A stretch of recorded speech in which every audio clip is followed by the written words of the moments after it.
It's Dina Sayegh Doll with the MeidasTouch Network. Just in, the Department of Justice has appealed the ruling out of Texas.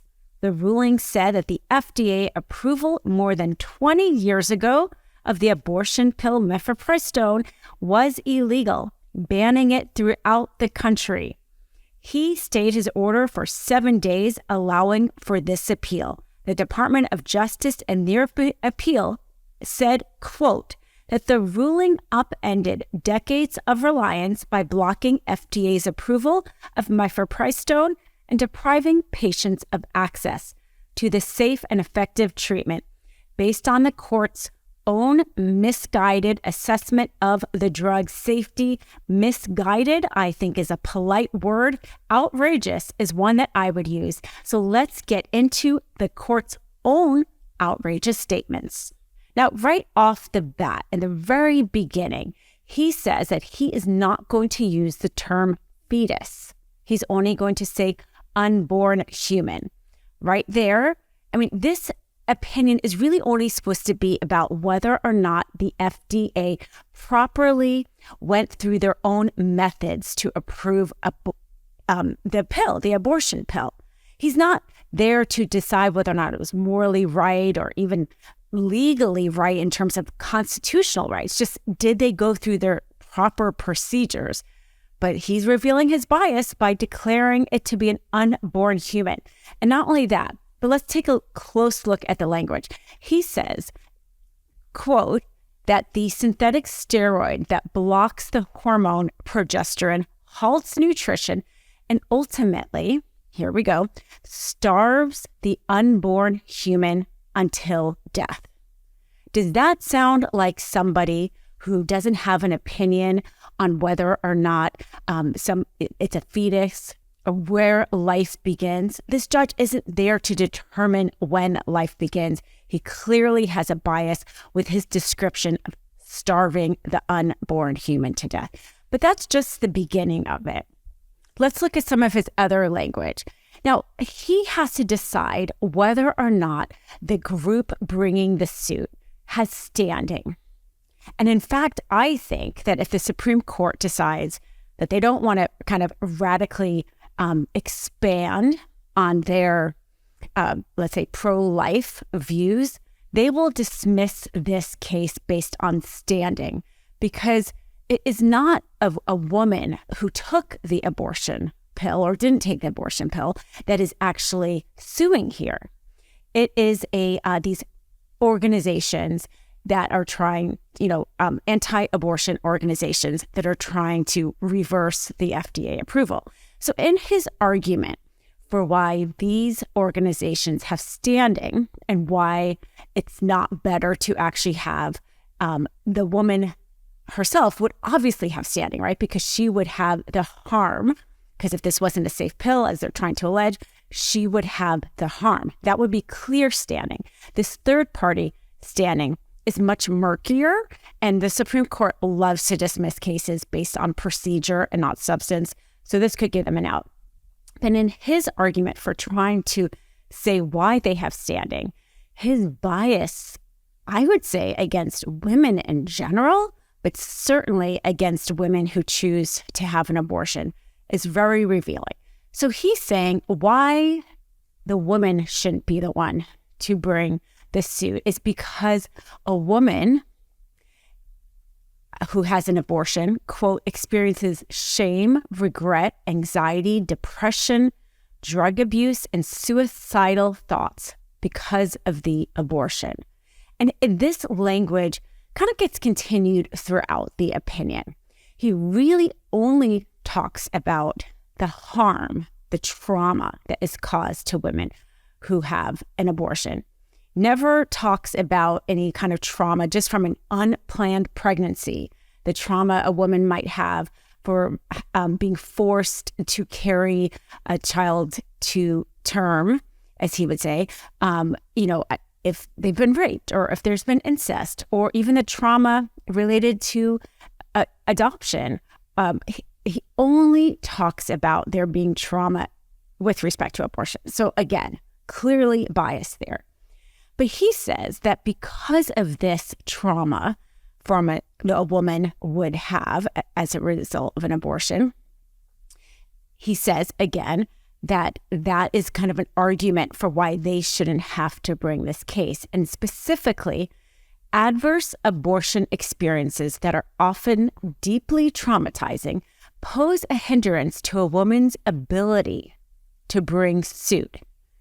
In short, plaintiffs, rather than their patients, are most likely the least awkward challenger to defendants' actions.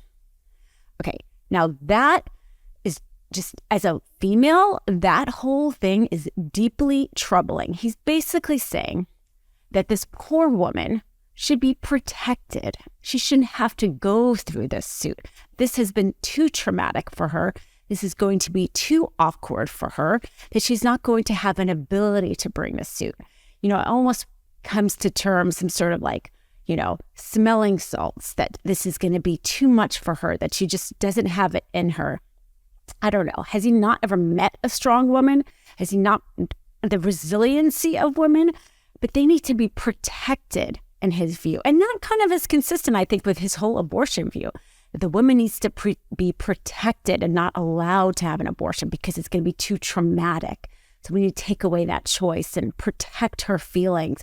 And then the abortion is so traumatic that she's not going to be able to bring the suit. So we need to protect her and not require her to bring the suit, but have some other third party do it for her. So that just seems so offensive on many levels there. But he's not done. Another thing he says in the suit is that the unborn human has an individual justice and irreparable injury analysis that arguably applies to the unborn human extinguished by the mifepristone, especially in a post-Dobbs world. Okay, this is kind of shocking. And if the Supreme Court wants to really expand their view that a fetus is a human being under the law, they can use that quote and say that it's correct. And so I think that's why this opinion can kind of go two ways to the Supreme Court. They could either dismiss it on procedure grounds, because to be quite honest, Kavanaugh made such a big point that this should be a states' right issue. Can he flip it that quickly and now say, oh yes, federally this should be outlawed? I don't know. That's going to be tricky for him, I think, to write an opinion so soon after Dobbs. But if they want to, and they probably, enough of them do want to, say that the fetus is a human, he just gave them that out by really saying that this unborn human, he calls it fetus, we would otherwise call it, has an individual justice and irreparable injury. So that's kind of big, and I think that's something to watch for, to see if the Supreme Court takes that comment and says that yes, that's true. And then that completely changes the whole dynamic and outlook of abortion rights in this country, if you then say the fetus is a human being under the law. Okay, the other thing is he references a lot the Comstock Act, which was, we're talking about from 1873, and it's been resurrected because parts of it were basically outlawed under like different legal opinions that now Roe v. Wade has been reversed. And it basically is a morality act. So we're going back here to 1873 standards of morality. Let me just kind of read a little bit of what he says the Comstock Act is applying to. Now, it declares every obscene, lewd, indecent, filthy, or vile article, matter, thing, device, or substance to be non-malleable matter. I mean, this is the morality, the Victorian age morality that they're talking about here. And then his part is specifically the abortion part. Or thing which is advertised or described in any manner calculated to lead another to use or apply it for producing abortion or for any indecent or immoral purpose. I think that we should just be like shocked that an act from 1873 that is trying to manage our morals is being cited by a federal district judge in 2023. I think we should just take a moment here and realize that's where we're at. Very scary. And then the last kind of shocking thing he does is he basically accuses the Biden administration of promoting eugenics. He doesn't just basically does it, he does it. And let me quote him. He's saying the defendant had basically, talked about the harm that is caused when women are forced to carry a child, even though they want to have an abortion, and the difficulties that manage as a result of that. And he says, based on them bringing that up, that it says using abortion to promote eugenic goals is morally and prudentially debatable. So there you go. That is his very biased take on really only what was supposed to be was the FDA approval properly done. That was really his only question. And instead, he brings in all this bias, this bias about women, this bias about where does life begin, this bias about, pro-choice really means eugenics. And I think so much of this language is going to be hard for the Supreme Court to stand with. And that may be the one kind of saving grace, that even if enough justices on the Supreme Court are pro-life, he may have stepped too far with a lot of this language in order, for them to endorse him. The best part of waking up? MAGA tears in my cup. Check out the new MAGA tears mug available now at store.MeidasTouch.com. That's store.MeidasTouch.com. It's 100% union made right here in the USA.